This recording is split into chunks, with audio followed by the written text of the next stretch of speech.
Salut, salut, ici le CryptoCoq. Bien le bonsoir à toutes et à tous.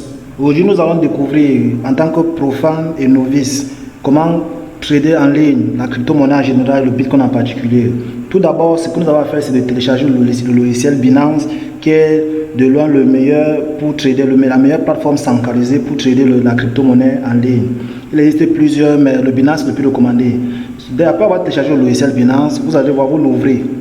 Vous ouvrez le logiciel, vous allez tomber sur la page d'accueil Binance qui est là. C'est ce qui a toutes les actualités, toutes les mises à jour Binance, toutes les mises à jour de la crypto-monnaie et toutes les mises à jour de la smart chain.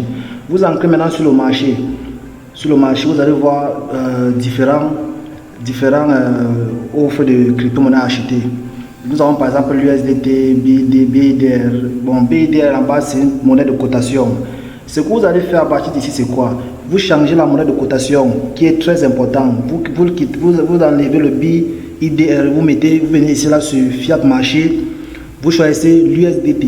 L'USDT, pourquoi? Parce que l'USDT c'est une monnaie stable et c'est la meilleure. Ça s'appelle aussi Theta et c'est classé à peu près 5e dans le classement mondial des meilleures crypto-monnaies au monde.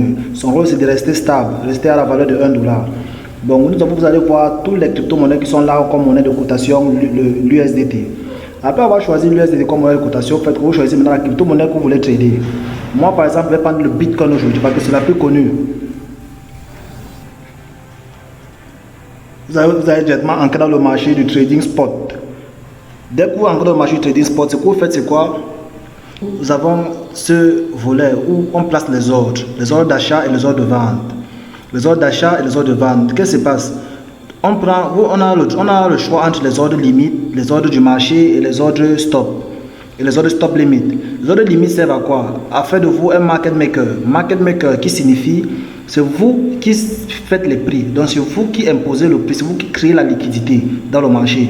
Et généralement dans les plateformes centralisées, en fait dans tout genre de plateformes, même dans les banques, ce sont les faiseurs de prix qui quand vous êtes un faiseur de prix, les frais de vos opérations sont généralement moins coûteux que celui qui est preneur de prix.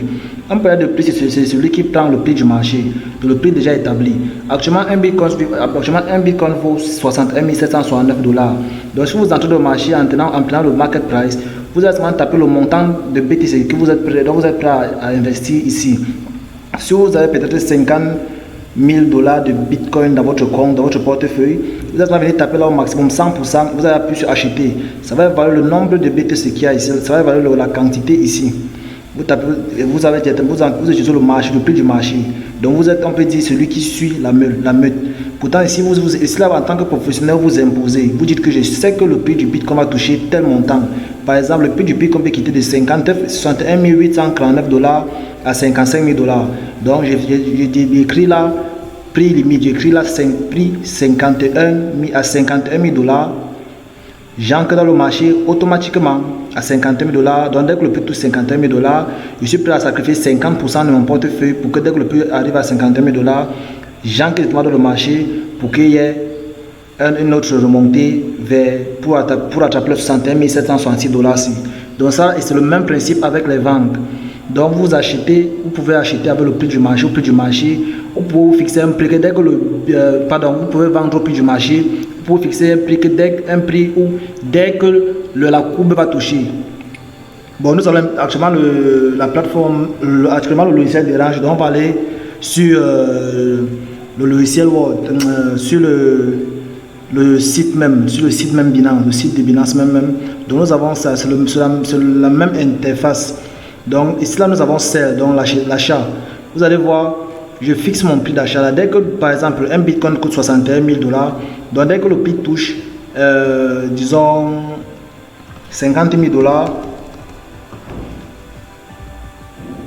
dès que le prix touche peut-être disons 70 000 $ plutôt, autant pour moi, 65 000 $, voilà, 65 000 $, je sors du marché automatiquement avec mes bénéfices. Donc là vous êtes un faiseur de prix dans la limite, mais prix du marché, vous allez voir, vous allez juste écrire, acheter par le market, on ne modifie rien ici là, on ne modifie rien là. Donc vous venez juste là, vous mettez le montant, donc peut-être 50% de votre portefeuille, de votre fonds, ou bien 100%, ou bien 25%. Donc c'est aussi simple que ça. Bon, nous allons utiliser les deux interfaces sur le web et sur le site de Binance et sur le logiciel même, parce qu'apparemment le graphique ne s'ouvre pas. C'est pas pourquoi. Donc, c'est un peu ça. Donc, tout ce que vous avez à savoir, c'est que dès du moment où votre portefeuille est rempli, du moment où votre portefeuille est fourni, on vérifie le portefeuille ici. Si votre portefeuille, c'est pour ça que vous avez peut-être 20 000 $ dans votre portefeuille, ce que vous faites, c'est quoi? Tout votre solde va s'afficher juste là. Votre solde va s'afficher juste là. Donc, c'est un peu ça le principe. Donc, vous avez là où vous allez voir le montant, votre solde disponible, les opérations déjà faites. Vous allez les trouver ici.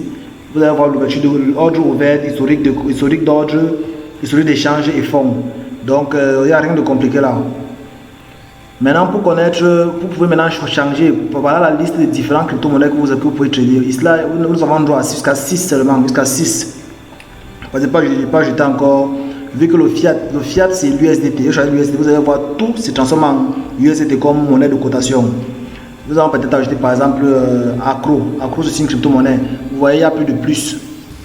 Généralement, quand ils mettent Accro, il y avait un plus là. Donc il n'y a plus de plus. Je vais choisir Accro ou bien SNT. Voilà. Les formalités, bon, on va passer sur ça. Bon, voyez maintenant ce qui se passe. Donc, vous pouvez acheter et vendre là, en ordre limite, en ordre market, en ordre stop limite. Stop limite, c'est un peu plus compliqué, mais pour un débutant, ça serait mieux de se concentrer sur les prix du marché et le stop et l'ordre limite. Bon, je crois que ça, c'est tout pour aujourd'hui. Si vous avez les questions, posez-moi. Je vais faire les tutoriels, on peut dire 3 fois par semaine maintenant pour expliquer les trucs directement. Si vous avez des questions, répondez-moi, on peut extrapoler ensemble. Passez une bonne soirée, on est ensemble. Check Sense.